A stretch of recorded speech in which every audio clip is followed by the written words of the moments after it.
Bien, mesdames, messieurs, je suis très heureux, très honoré au nom de Civitas Île-de-France, dont je suis le responsable et dont Mathieu est mon adjoint. Donc nous sommes très heureux de vous recevoir ce soir et avec une conférencière qui est un poids lourd, force svelte, attention, mais c'est un poids lourd intellectuel que Madame Brassier. Alors Madame Brassier nous a fait l'amitié de venir, il faut dire que c'est une amie de Civitas et je crois même qu'elle en est membre. Elle était là lorsque Civitas est devenu un parti, elle fait partie un peu des colonnes de la maison, donc nous sommes très heureux de la recevoir. Vous la connaissez sans doute de nom et de renommée, puisque Madame Brassier est une femme écrivain, elle a fait des biographies notables comme celle de Robert Brasillac ou celle de Jean de la Varande. Elle a écrit un livre également, ces livres qui m'ont choisi ou qui m'ont... oui, ça c'est un recueil d'articles. Un recueil d'articles, mais justement ça mais montre surtout Cessez de nous libérer. Une grande lectrice, elle a également écrit Cessez de nous libérer en collaboration avec une de ses amies, et donc qui est quelque chose de critique sur le féminisme. D'ailleurs, vous pourrez trouver certains de ses ouvrages ici, si cela vous intéresse plus tard. Mais Madame Brassier n'est pas seulement un écrivain, elle est aussi une femme d'action, et elle s'investit beaucoup dans un grand nombre de combats qui nous sont communs. Et aujourd'hui, elle va nous parler de Notre-Dame et du sort fâcheux que veulent lui faire subir aussi bien la ville de Paris que le clergé. Bon, la ville de Paris a des projets bizarres pour le parvis et le clergé en a pour l'aménagement interne. Tout ça est bien ennuyeux, bien gênant, parce que nous craignons que nous soyons débordés, dépassés par ces gens qui vont quelquefois très vite, qui imposent des choix absolument odieux. Donc on a réussi à échapper des choix de l'État, puisque M. Macron avait dit qu'il fallait mettre du moderne, et puis finalement il y a eu un recul là-dessus. Mais sur les deux autres points dont je parle, aussi bien la mairie de Paris que le clergé, nous sommes désireux de lutter pour empêcher la dénaturation de Notre-Dame. Et donc Madame Brassier va nous parler de cette situation et nous parler aussi des moyens de lutte. Elle-même a, je crois, d'ailleurs lancé une pétition, un blog également, et donc vous pourrez vous associer à tout cela. Donc elle va tout d'abord nous exposer la situation, nous exposer aussi les moyens d'action contre cela, et ensuite il y aura des échanges entre la salle et elle et je la remercie encore une fois vraiment de sa gentillesse, parce qu'elle est quand même très occupée, très chargée, et elle nous consacre un moment, et nous sommes très sensibles. Merci Madame.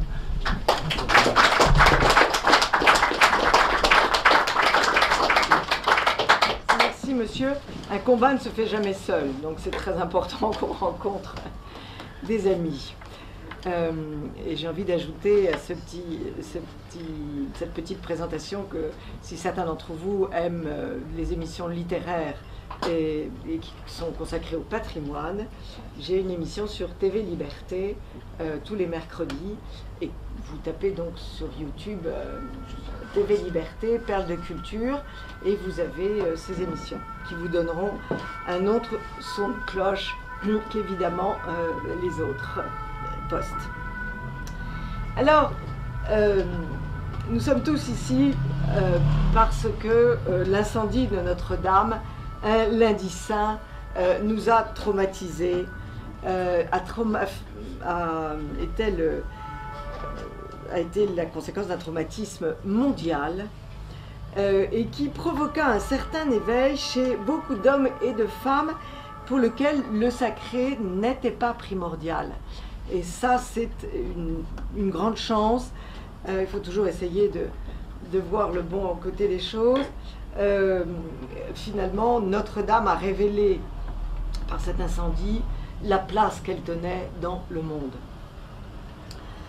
Il est à noter que l'année 2019 fut une année terrible et pleine de signes. La charpente de Notre-Dame brûle. On pense au premier des charpentiers, Saint Joseph. Sans charpente, nous ne sommes plus protégés. En effet, une partie de l'Église prend le parti du monde, abandonnant Dieu et ses fidèles. Deuxième grand souci de cette année, Julian Assange, au même moment, est enlevé à l'ambassade d'Équateur et mis dans une prison anglaise. Il risque d'être extradé vers les USA, dont il a révélé avec 700 000 documents classifiés les activités militaires en Irak et en Afghanistan. La démocratie ne supporte plus la vérité et on livre les journalistes à ceux qui veulent cacher leurs méfaits. Donc plus d'église, plus de vérité. Et enfin, en juillet de la même année, Vincent Lambert est tué à l'hôpital de Reims, annonçant l'élimination des personnes âgées dans les EHPAD. C'est donc une année charnière.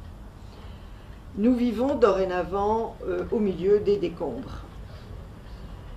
La réaction du monde à l'embrasement de Notre-Dame fut un extraordinaire élan de générosité. 833 millions d'euros arrivèrent à Paris pour reconstruire aussi belle, et non pas plus belle comme l'ont dit les politiques, vaniteux comme des pans, pour reconstruire aussi belle notre cathédrale aimée du monde entier. Mais on demeure dans l'émotion. Que s'est-il passé? Ne cherchons surtout pas. Des architectes, des pompiers ont témoigné. La rapidité de la propagation du feu n'est pas naturelle. La couleur des flammes non plus. Les poutres auraient été recouvertes d'un produit spécial pour les protéger quelque temps auparavant. Quel est ce produit? Qui a pris la décision de recouvrir ces poutres?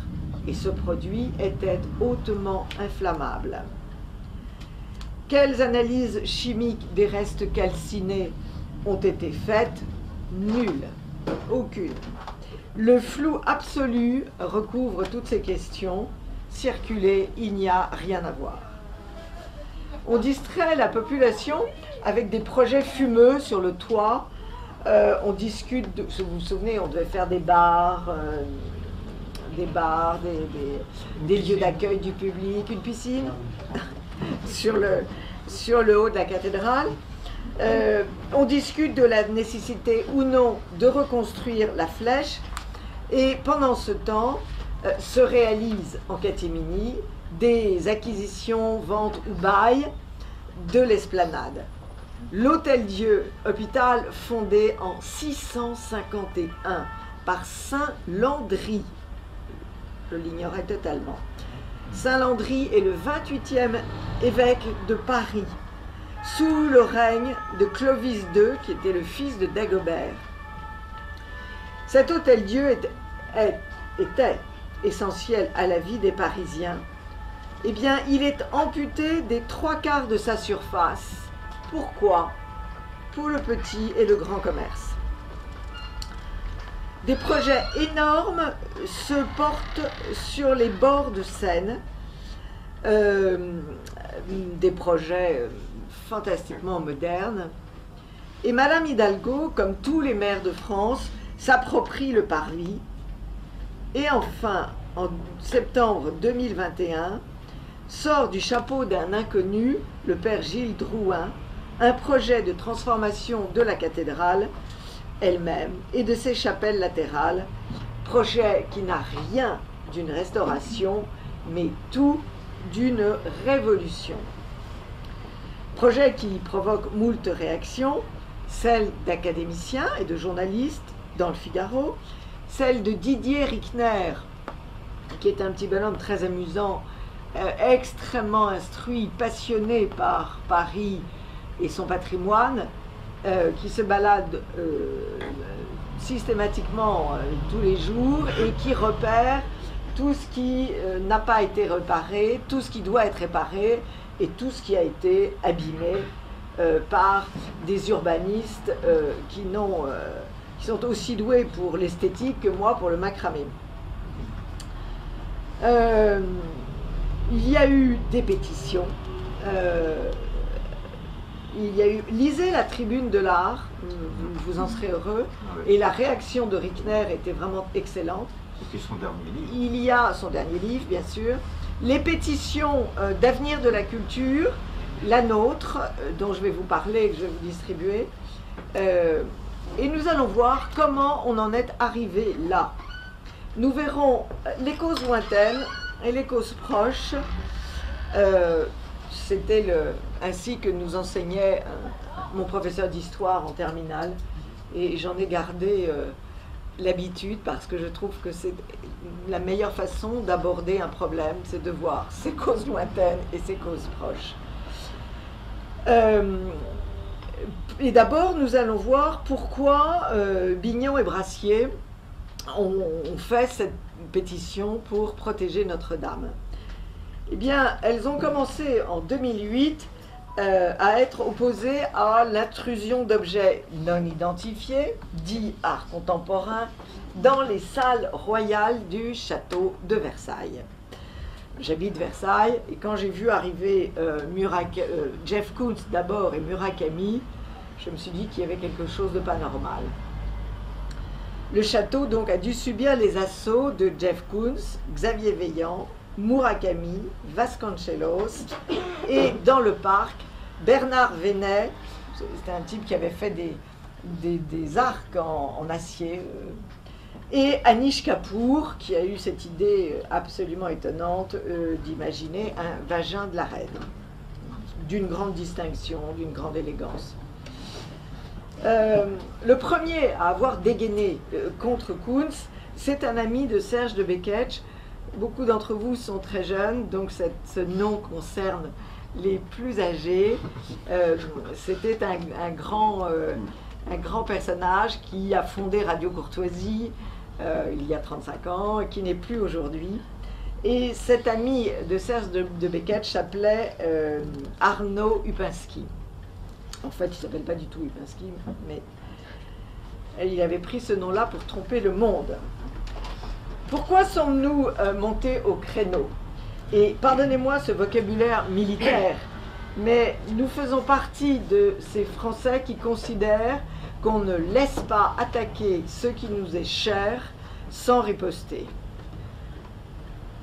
Aucune allusion à l'époque actuelle, mais voilà, on ne laisse pas attaquer ce qui nous est cher. J'ai toujours refusé l'installation d'art contemporain dans les parcs de notre patrimoine. C'est une installation qui est promue par une loi du 1% artistique pour en finir, tenez-vous bien, avec la statuomania du siècle précédent. Le problème, c'est qu'au siècle précédent, au 19e siècle, nous avons eu dans toutes les villes de France une floraison de statues les plus belles les unes que les autres, et que ça agace nos contemporains qui veulent mettre leurs horreurs sur la place publique et dégager les autres. Parce qu'aucune commande, bien sûr, n'ont été données à des gens comme Boris Lejeune ou Daphné Dubarry. Je cite ces deux-là parce que ce sont deux sculpteurs que je connais bien, qui font des œuvres d'art absolument magiques. Tapez sur votre ordinateur et allez voir ce que fait Daphné Dubarry, c'est exceptionnel. Et Boris Lejeune, allez voir Jeanne d'Arc, ou l'Annonciation, allez au Conseil culturel russe sur les quais de la Seine. Boris Lejeune a une exposition qui a été interrompue pendant les débuts de la guerre et qui reprend maintenant, et vous verrez ce que c'est qu'un véritable grand artiste. En aparté, Boris Lejeune est né en Ukraine et a fait ses études à Saint-Pétersbourg. Leningrad à l'époque. Comme tous les grands artistes ukrainiens que je connais. Et donc ils sont vraiment des deux pays. L'action sur Versailles a porté ses fruits. Plus aucune exposition n'a pollué l'intérieur du château. Les visiteurs d'ailleurs venus du bout du monde étaient furieux de cette pétition, de cette pollution, pardon. Stéphanie Bignon, elle, a sauvé une église à Anzy-le-Duc, dans le Brionnais. C'est une église médiévale, magnifique. Et un mécène, pour faire monter la cote de son poulain, artiste, voulait déposer les vitraux de cette église, dont une grande croix, pour mettre ceux de son poulain qui s'appelait Fromanger. Et nous analyserons ce combat plus tard, parce qu'il est absolument symbolique de la méthode d'action de ces gens-là. Alors, quels sont les... Maintenant que vous savez pourquoi Brassier et Bignon se sont battus et recommencent à se battre pour Notre-Dame, voyons quelles sont les causes lointaines de ce mépris pour notre patrimoine religieux. Eh bien, pas vous, bien sûr, qui êtes à Civitas, mais un grand nombre refusent de voir la haine congénitale de la République et des républicains de cœur à l'égard de l'Église, de son patrimoine et de ses membres. C'est une haine constante depuis 89. Rappelons les destructions révolutionnaires, l'appropriation des biens de l'Église jusqu'à Napoléon, qui calma les choses en France, mais dévasta le nord de l'Europe, dans le nord de l'Europe, en Autriche, en Italie, notamment à Venise. Il a dévasté des couvents, il les a détruits pierre à pierre. Après, il y a eu une baisse en Espagne aussi, vous avez raison, je le rajoute.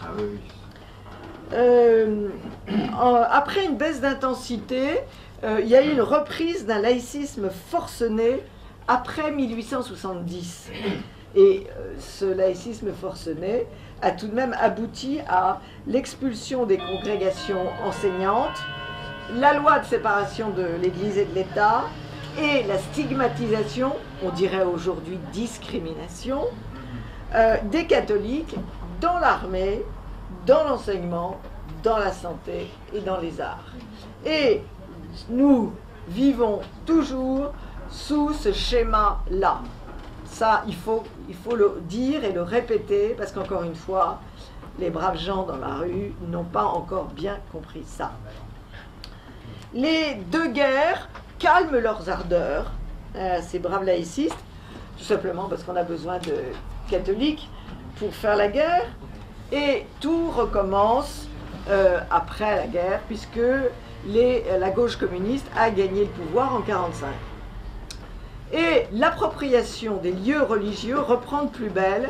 Les églises, les parvis, les hospices, les cliniques, tout est razzié, lentement, sûrement et hypocritement.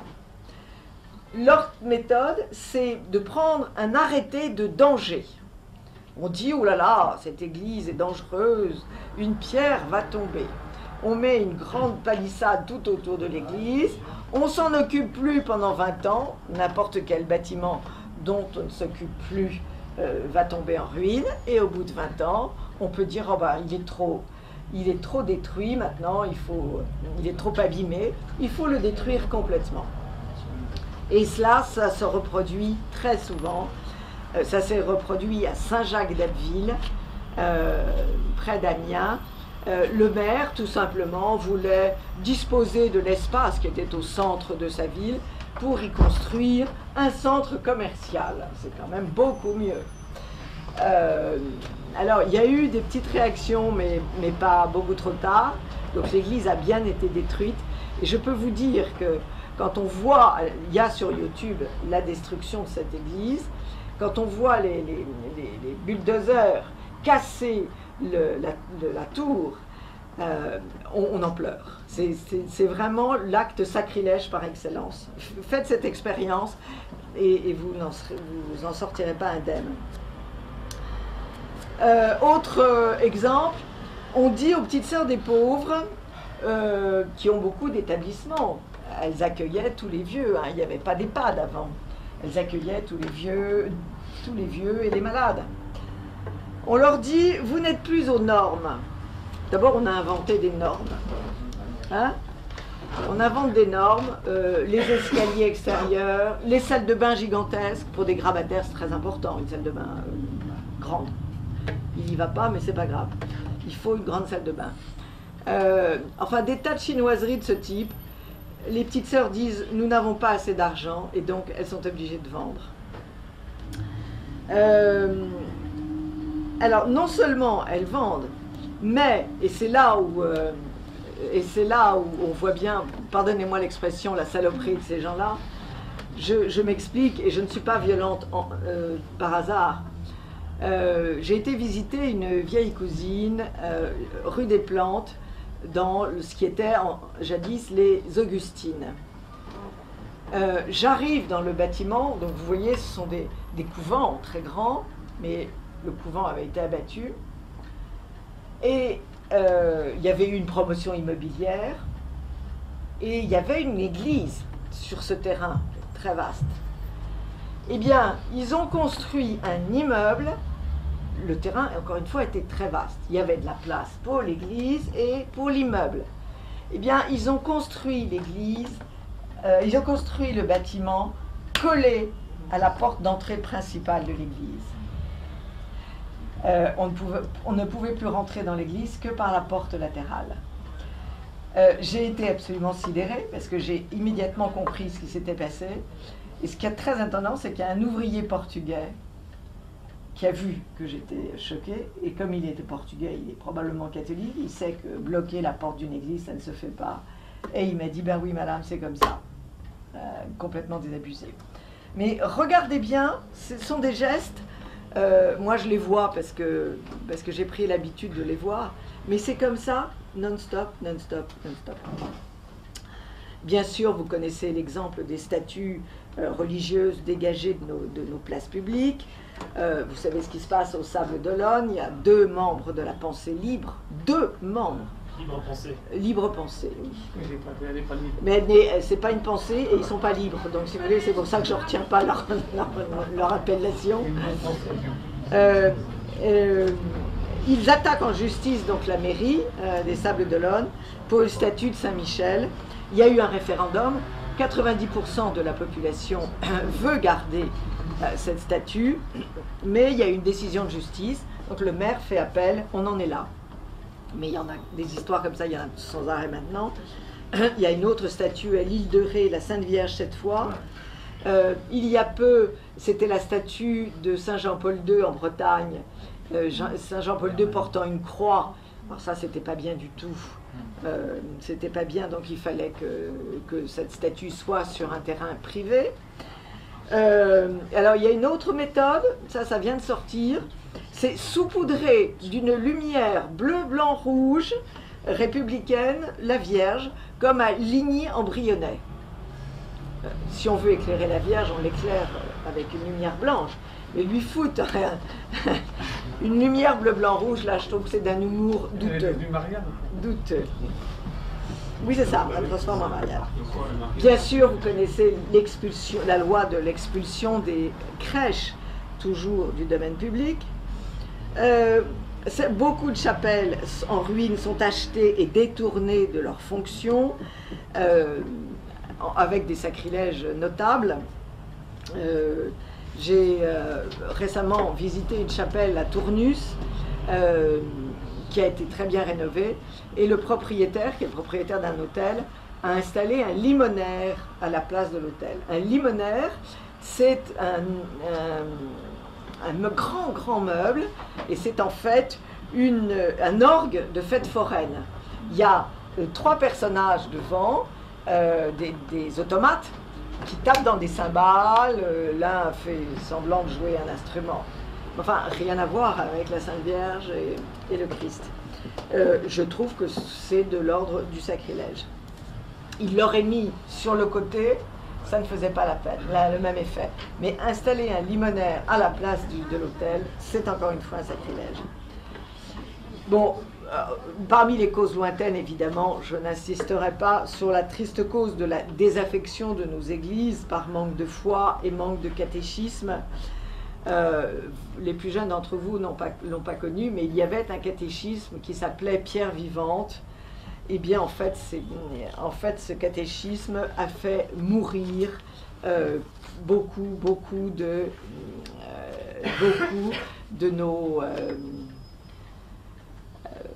nos fidèles. Elle a fait mourir la foi, plus de catéchisme. Alors, là, oui. Par rapport à ce que vous parlez, parce que ça m'a beaucoup choqué, l'abbaye de Pontigny. L'abbaye de Pontigny, bien sûr. C'est tellement l'abbaye de Pontigny, bâtiment absolument somptueux. C'est quand même bâtiment Pontigny, somptueux. exceptionnel. Et il y a un industriel qui veut l'acheter pour vendre des produits monastiques. Parce que ces gens veulent récupérer l'idée du produit monastique. Le produit monastique, c'est tout de même ce qui fait vivre les moines. Ce sont soit du miel, soit du vin, soit de la bière, soit des fromages. Et alors, ce gars, qui a fait fortune en vendant de l'eau Wattwiller, je crois, a décidé qu'il allait acheter l'abbaye, la fermer au public, il y a des gens qui ne doutent de rien, et vendre, fabriquer et vendre des choses. Dieu merci, ça a ému beaucoup de gens, et pour l'instant on n'en parle plus, et Dieu merci aussi, ce monsieur est très vieux, donc il va probablement rejoindre le ciel assez rapidement, et le projet sera anéanti. Excusez mon peu de charité, mais quand on fait des gestes de ce type, c'est pas possible. Alors, parmi les causes proches de notre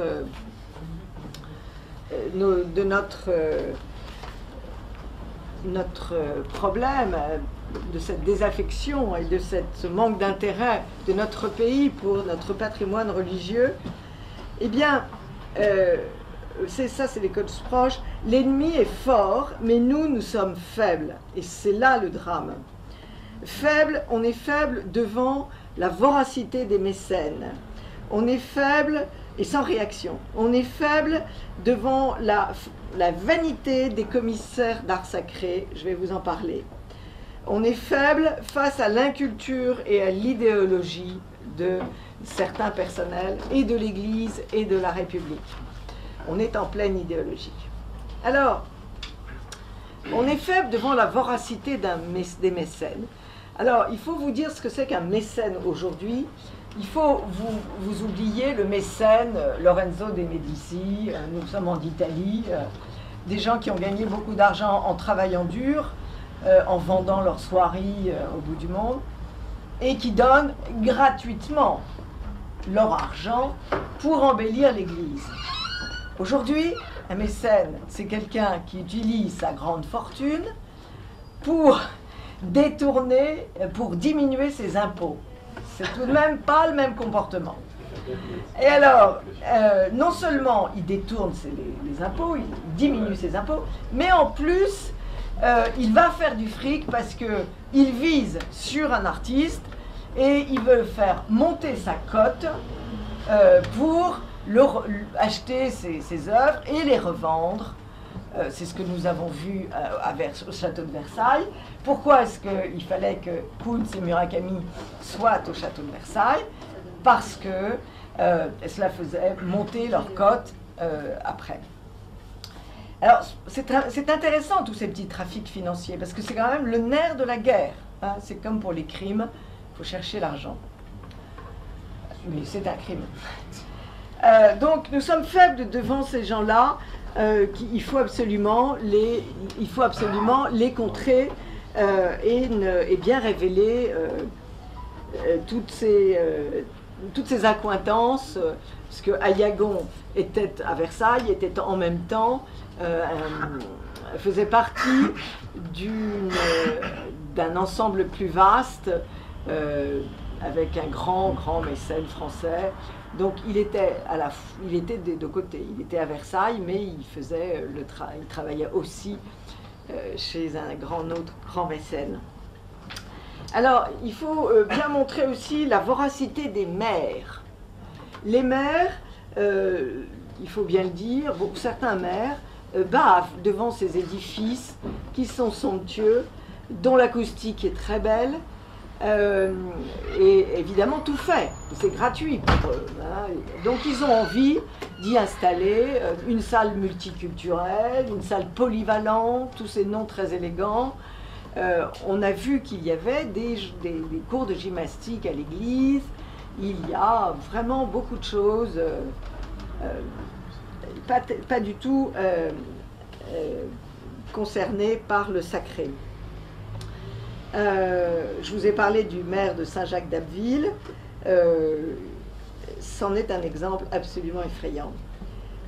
Autre cause proche, eh bien, l'ignorance généralisée des laïcs, mais malheureusement aussi de certains prêtres et de certains évêques sur la richesse du patrimoine qu'ils ont en face d'eux.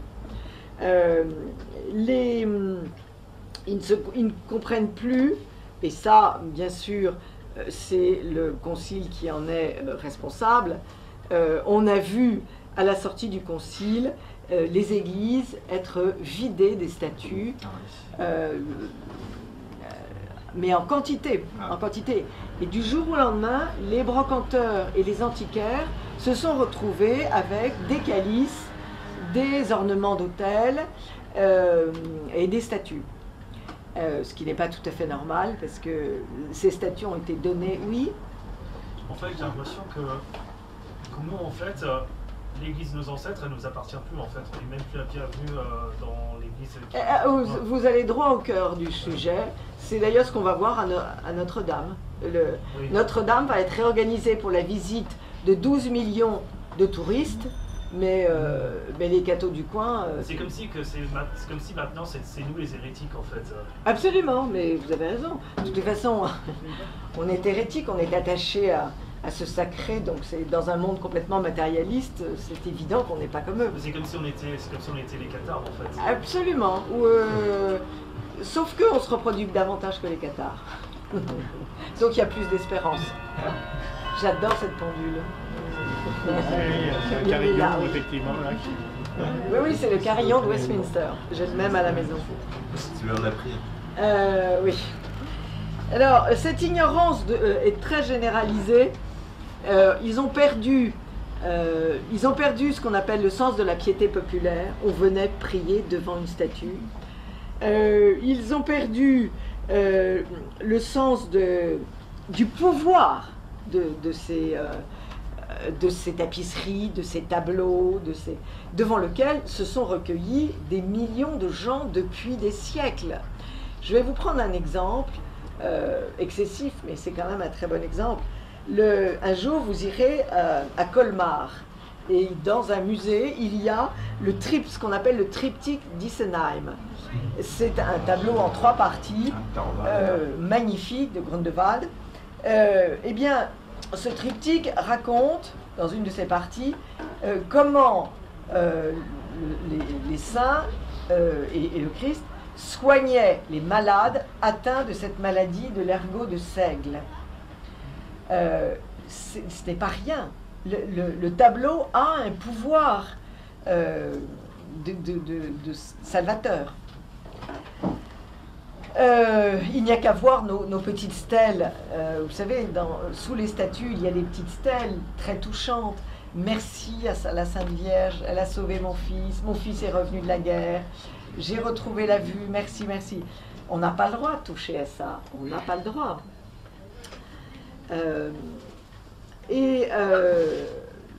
C'est vraiment tout à fait anormal. Alors, bien sûr aussi, ont été supprimés les confessionnaux et ont été supprimés les chaires. Les chaires qui étaient des œuvres d'art faites par des artisans locaux absolument magnifiques, en haut duquel montaient les prêtres pour être entendus parce qu'il n'y avait pas le haut-parleur. Et alors certains, j'ai assisté à des visites dans des églises et on disait le prêtre ne se croit plus au-dessus des autres, il est à notre niveau. Mais non, du con, s'il est au-dessus, c'est pour que sa voix porte. Alors que maintenant, la moitié de l'église n'entend pas ce qui est dit, parce que le micro est mal réglé, parce que... alors toujours, si vous voulez, l'arrière-plan idéologique que, évidemment, on va aborder maintenant. Les saintes tables aussi. Hein? Les saintes tables aussi. Bien sûr, là, on va y avoir, on y va. Alors, vanité des commissaires d'art sacré. Alors, qu'est-ce que c'est qu'un commissaire d'art sacré? D'abord, le mot commissaire, ça sent un peu sa révolution déjà, il faut se dire attention. Eh bien, le commissaire d'art sacré, il a été créé par la Constitution de Vatican II en 1963. Et en fait, c'est un petit groupe de gens avec un prêtre nommé dans chaque diocèse pour aménager les lieux de culte en application des normes liturgiques. Je redis la phrase.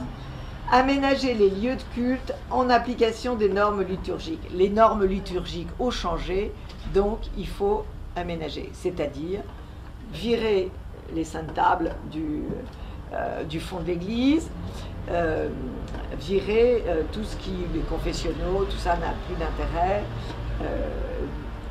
C'est tout à fait idéologique. Alors, le numéro 2... Oui. Le deuxième article, c'est conserver le patrimoine artistique. Tu parles, Charles, ils ont viré tous les grands hôtels. Et promouvoir la création artistique. Alors là, bonjour la catastrophe. On est sûr du pire et le pire arrive.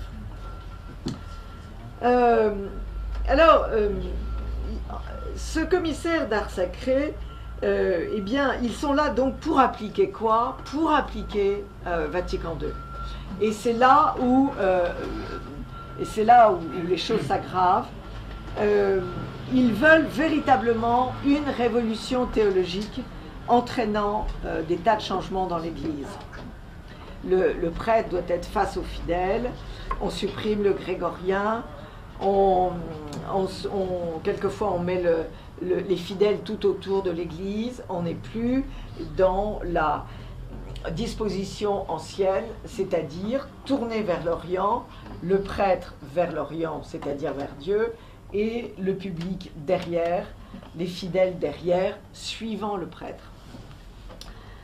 Là, nous sommes dans une révolution de type soviétique, il faut bien le dire, avec un seul mantra, c'est la pauvreté de l'Église. Ça, c'est vraiment un refus des dorures. Alors là aussi, c'est une interprétation absolument fausse. L'Église n'est pas riche. C'est pas elle qui a acheté tout ce qu'il y avait de plus beau dans les magasins. Non, ce sont les fidèles qui se sont saignés pour donner ce qu'il y avait de plus beau. Donc, on n'a aucun droit de toucher à ça. Ce sont des dons. Ce sont nos ancêtres qui ont donné ça. Donc, on voudrait que les fonctionnaires et nos prêtres respectent ces dons. On n'a pas à cracher sur ces ciboires en or. Et cette phrase qui dit « c'est une insulte aux pauvres », c'est complètement faux. Jean de La Varenne, cet écrivain normand, avait une très jolie phrase et il disait l'or des églises appartient aux pauvres. Ils sont en effet pauvres chez eux, mais quand ils viennent à l'église, ils ont tout l'or qui les entoure et qui est à eux. Donc c'est quand même tout à fait étonnant. On va retrouver cette réaction sur l'argent à propos de Notre-Dame. Monseigneur Benoît de Sinetti a eu une réaction étonnante et il a dit « Oh là là, 833 millions qui va être donné à l'Église pour réparer l'Église, pour réparer le feu. Oh, c'est pas possible, il faut en donner aux pauvres. » Mais quel est le rapport? Comme si l'Église ne s'était jamais occupée des pauvres depuis des siècles.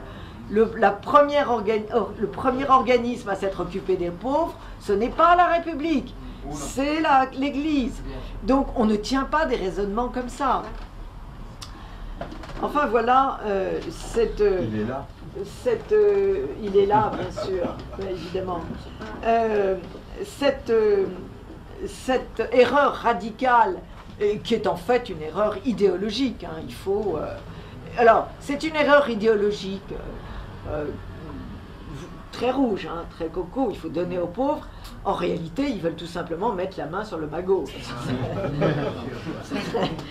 Ne soyons pas innocents, et ils veulent mettre la main sur le magot pour en faire ce qu'ils ont décidé d'en faire. Il y a une autre ignorance tragique, c'est l'ignorance artistique. Il y a un évêque à Vienne, en Autriche. Alors, vous savez, je vous conseille d'aller voir les églises à Vienne un jour. C'est absolument somptueux, c'est ce qui fait de plus beau, de plus baroque.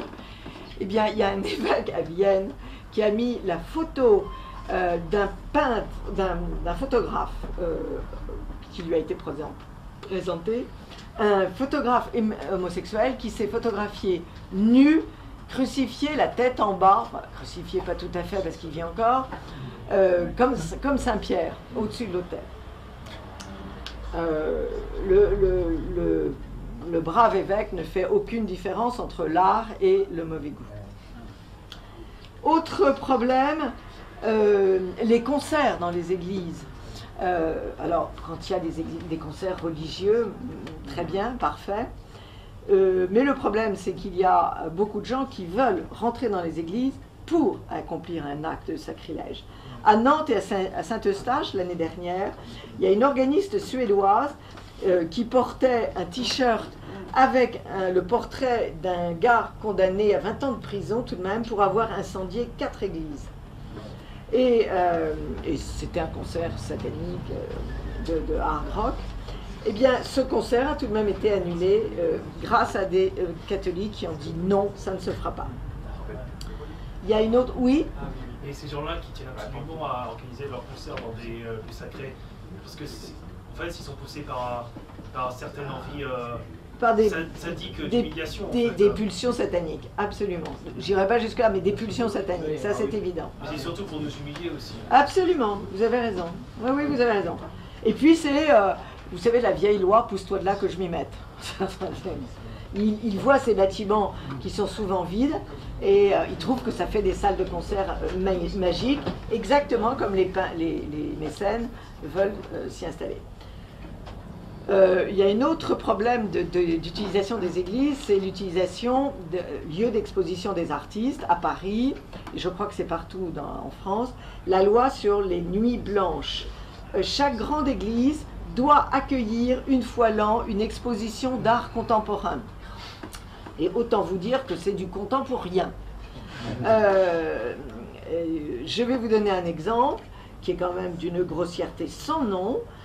Et c'était à Saint-Sulpice, à côté de chez nous, là où il y a un tableau somptueux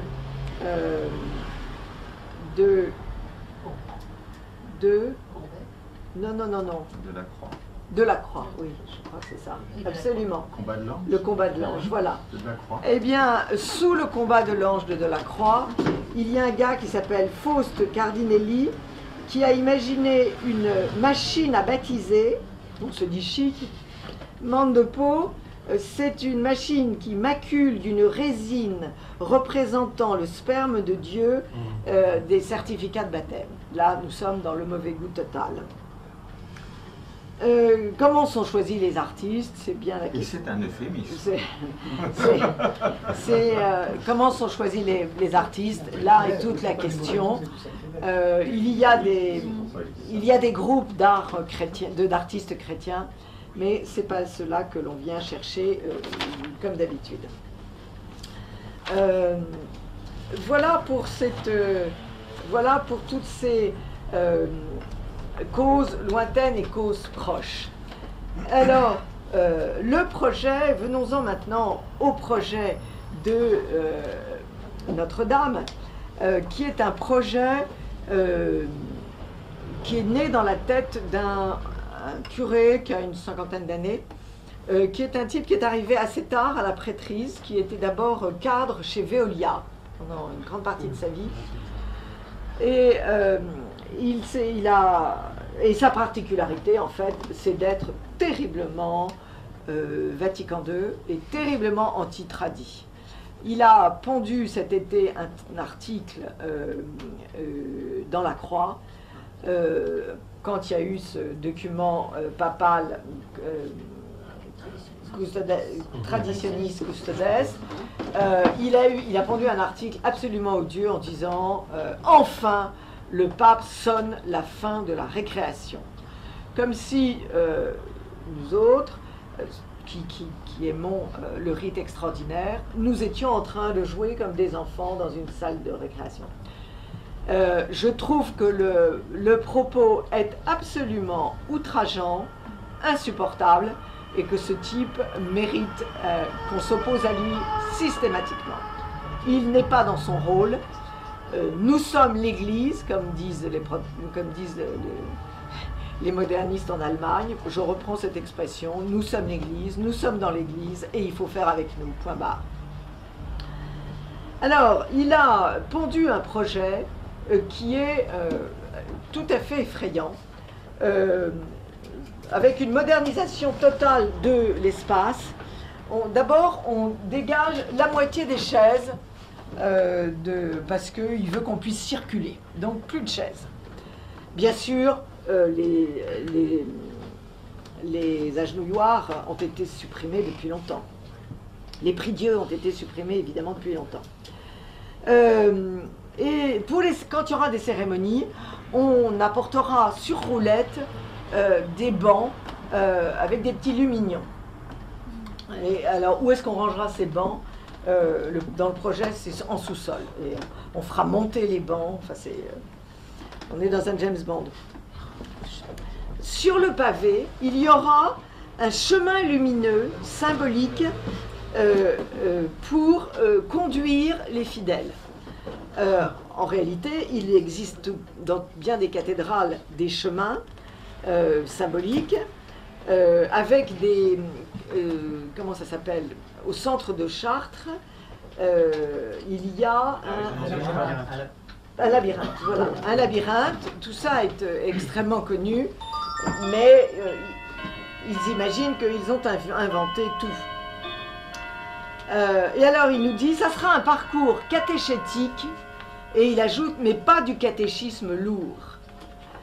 J'ai beau chercher, mais il y a un catéchisme ou pas de catéchisme, mais un catéchisme lourd, je ne vois pas très bien ce que c'est. Mais toujours la petite phrase agressive contre les tradis. Là où ça craint encore plus, là où c'est tout à fait catastrophique, ce sont les chapelles latérales. Et c'est vrai que les chapelles latérales, sont très abîmées. Toutes les chapelles latérales de nos églises, à Saint-Eustache, elles sont fermées derrière leurs grilles. Le plancher est fracturé et on voit des eaux qui sortent. Pourquoi? Parce qu'il doit y avoir des chiens qui rentrent, et dans les chapelles latérales, il y a des tombes en dessous. Donc, quand vous avez vu ça, vous vous dites, on est vraiment...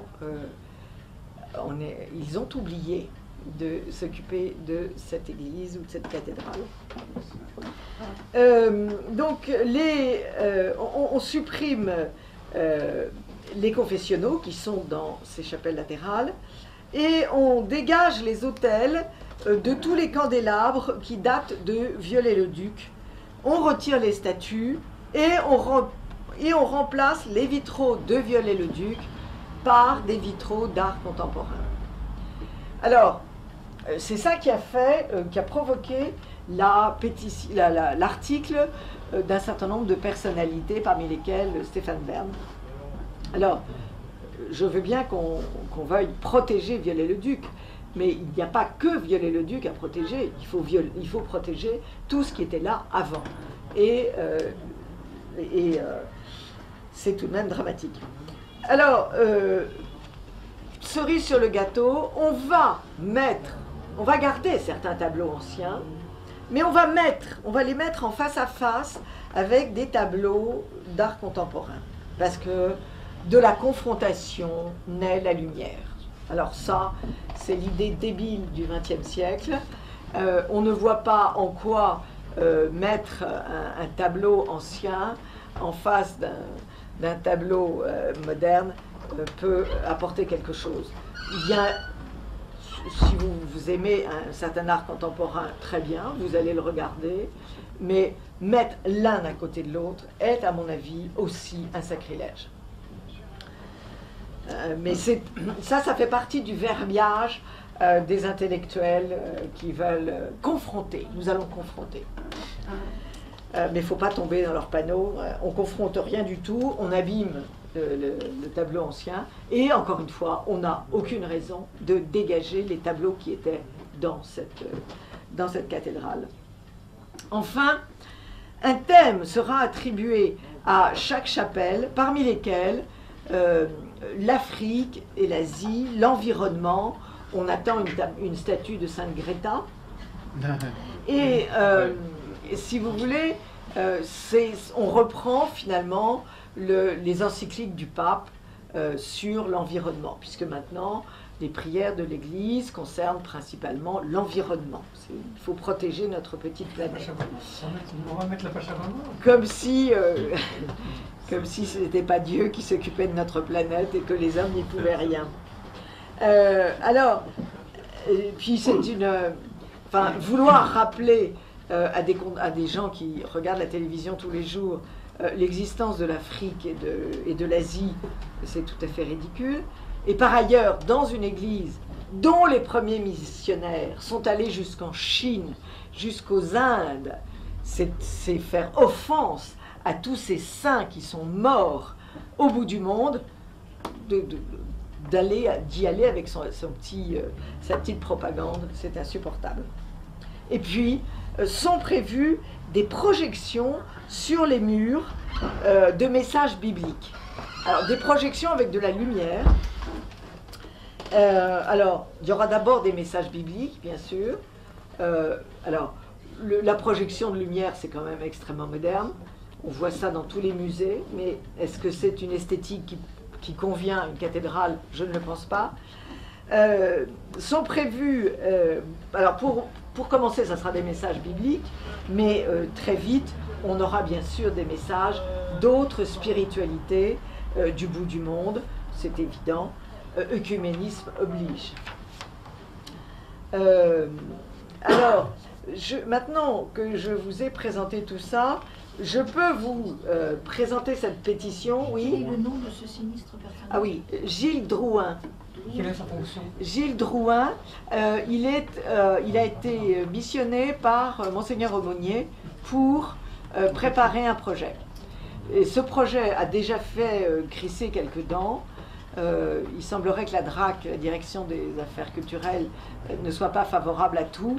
Donc pour l'instant, c'est en stand-by. Oui. Et ça ressemble énormément en fait à ce qui se passe dans la plupart des églises belges, surtout côté Wallonie, puisqu'en fait les églises sont dégagées de toute spiritualité, deviennent simplement des monuments historiques. Voilà. Les fidèles n'ont plus aucune possibilité de s'y recueillir, et les autels sont enlevés et placés à l'écart pour ne pas gêner finalement les personnes qui viennent visiter l'église, pour ne pas qu'elles soient choquées de la présence d'une spiritualité dans une église. Bien sûr, oui, quelle horreur, quelle horreur. Non, mais vous faites très très bien de signaler l'universalité de ce comportement. C'est partout pareil, et quand on a compris un scénario, on a compris tous les scénarios. Alors, est-ce que ce sera payant? Je crois qu'ils n'osent pas. Non, je dis ça parce que le gros problème, c'est qu'il y a 12 millions de visiteurs sur Notre-Dame et qu'il n'y ait aucun. J'ai entendu ce critère. Bien sûr. Oui, bien sûr. 12 millions de personnes qui meurent et il n'y a même pas Vous savez que tout est mesuré à l'échelle de l'argent aujourd'hui. Bien sûr. Non, mais je dis ça, je ne Donc, cette pétition, elle reprend... Ils vont demander le vaccin ou c'est quand c'est possible. Ils vont demander le pass sanitaire. Vous avez totalement raison. Alors, je vais vous donner les quelques petits éléments de cette pétition. Je vous la donnerai après. Et on terminera en voyant ce que nous pouvons faire. Donc, stop au second martyre de Notre-Dame. Non à la mise au goût du jour de Notre-Dame, de notre cathédrale. Non au retrait des confessionnaux dans tous les centres de pèlerinage du monde. J'en ai fait quelques-uns. Le Mont-Saint-Michel, le Monte Gargano, Saint-Antoine de Padoue. Il y a toujours un confessionnal, des confessionnaux, dans toutes les langues, qui attendent le pèlerin qui peut se confesser. Non au message pédagogique ou propagande du moment. Nous ne voulons pas de propagande à l'Église. C'est pas compliqué. Nous sommes au XXIe siècle. Aucun besoin de montrer le monde aux fidèles et aux visiteurs. Ils le voient tous les soirs à la télé. Ça fait des siècles que l'Église envoie des missionnaires au bout de la terre. Aucun besoin de discours sur l'environnement dans un pays dont les premiers moines ont défriché, irrigué et cultivé la France entière. Non aux sentiers lumineux. Nous ne sommes ni au Pérou, ni dans un cinéma. Non aux projections lumineuses anachroniques sur les murs. Si vous voulez catéchiser, vous éditez un livret en plusieurs langues et vous le donnez. La parole de Dieu et la publicité pour la lessive sont deux messages différents. Non au message pédagogique, ça je l'ai déjà dit. Non au soi-disant dialogue entre les tableaux anciens du XVIe et XVIIIe siècle et les objets d'art contemporain. La cathédrale n'est pas une galerie d'art contemporaine et l'on ne discute plus avec les tenants du mantra du passé, faisons table rase. On ne discute plus. Non à l'enlèvement des chaises. Notre-Dame n'est ni une église orthodoxe, ni une mosquée, encore moins une gare centrale ou un aéroport. C'est une cathédrale catholique. Prière de réinstaller les prie-dieux, inutile de vous expliquer pourquoi. Au nom du modernisme, vous avez viré nos autels, nos statues, nos chemins de croix. Vous avez méprisé des siècles de fidélité chrétienne. Vous avez vidé nos églises. Alors le temps est venu de reconnaître ces erreurs, d'admirer ce que la tradition nous a offert et redevenir modeste, c'est-à-dire des nains montés sur des épaules de géants. Les fidèles du Moyen-Âge ont construit nos cathédrales. Nous sommes incapables d'en faire autant. Respectez Notre-Dame, s'il vous plaît. La restauration de Notre-Dame sera le reflet de la restauration de nos cœurs. Alors, cette pétition, elle se trouve sur Internet, elle se trouve sur mon blog, annebrassier.fr. Le mieux, c'est que chacun d'entre vous l'envoie à 10 amis et d'envahir la boîte aux lettres de l'évêché, la boîte mail de l'évêché. Ça marche très très bien. C'est vraiment très efficace. Qu'est-ce que dit le directeur de la cathédrale? Alors, le directeur de la cathédrale, le recteur, c'était Chauvet. Monseigneur Chauvet a très peu de... très peu. De toutes les façons, la cathédrale est en vacances de direction, puisque le nouvel évêque n'est pas arrivé. Alors, qu'est-ce que nous pouvons faire? Il est pour, Monseigneur Chauvet?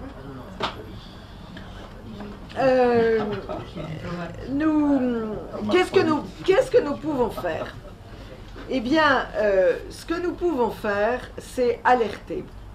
Alerter, parce que tout de même, les intentions de ces gens-là ne sont pas très nettes. Encore une fois, je vous raconte, j'avais commencé à vous en parler, mais je ne l'ai pas raconté complètement, l'affaire d'Anzy-le-Duc. Donc nous avons un mécène qui veut exposer son poulain, Franc-Manger, qui fait des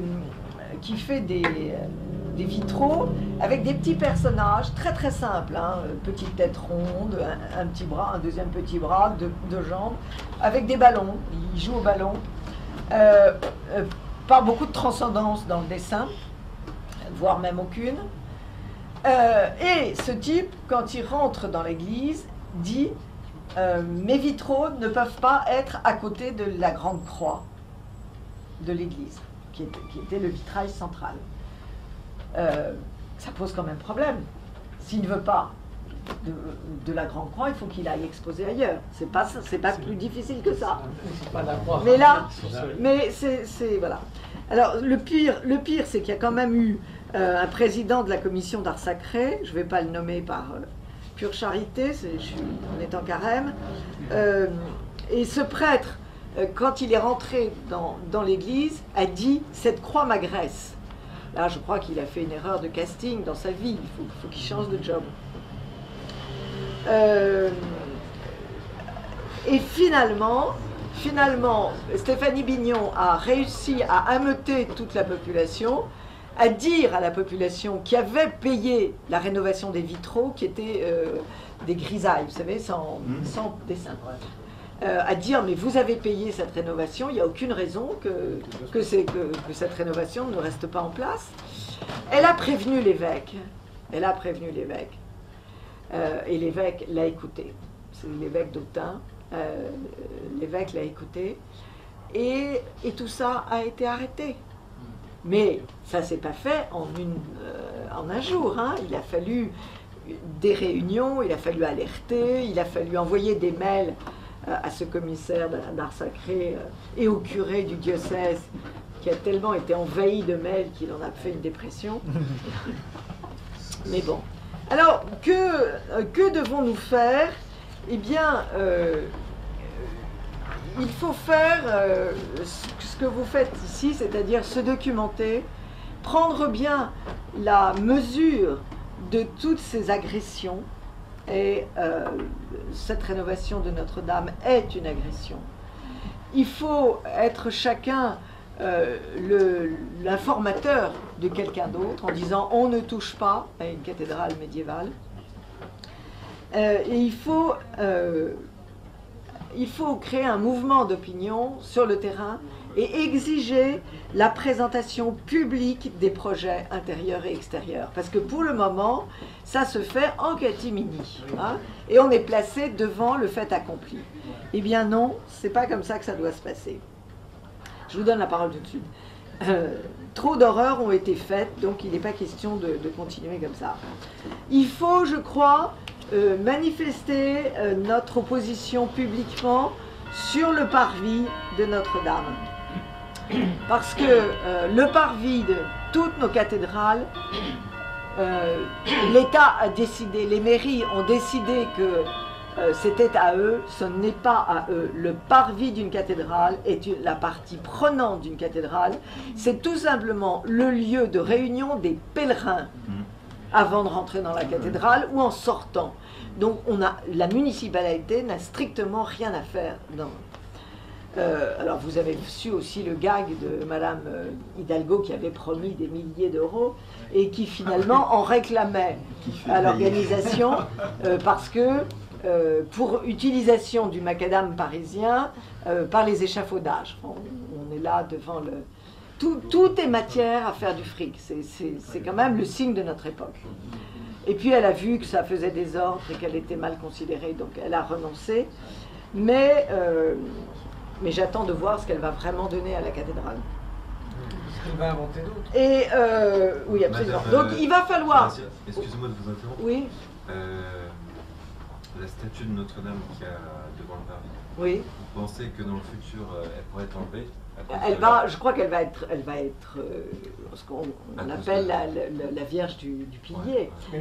Elle va rentrer à l'intérieur de la... Oui, c'est une copie qui est à l'extérieur. C'est une copie, oui, vous avez raison. Vous avez raison. Elle va rentrer... oui, l'autre, elle va être remise à sa place. Mais on peut très bien imaginer, d'autres grandes statues sur le parvis, mais en aucun cas ce qu'ils vont nous préparer. C'est ça le problème, c'est qu'il faut se préparer au pire. Et il faut manifester, on arrête puis on vous donne la parole, il faut manifester sur le parvis pour montrer qu'on est nombreux, déterminés, même si on n'est pas 10 000, comme le soir de l'incendie, c'est pas grave. Le fait qu'on soit un petit nombre de gens à dire non, c'est un symbole. Et finalement, ça fait comprendre aux autres qui sont chez eux dans leurs pantoufles qu'il se passe quelque chose de grave. Si on s'agite, c'est pas pour des prunes. Voilà ce que je voulais vous dire. J'aime beaucoup une citation de Thierry Monnier. Nous sommes là de ce qui n'est pas éternel. Et l'éternel sacré, fondement de notre civilisation, on n'y touche pas. Chaque Français est responsable de notre patrimoine, à lui de le défendre en l'occupant d'abord, en retournant à la religion de ses ancêtres, et s'il a perdu la foi, en se battant tout de même pour ce que ses ancêtres ont construit. Voilà, chers amis, et maintenant, je vais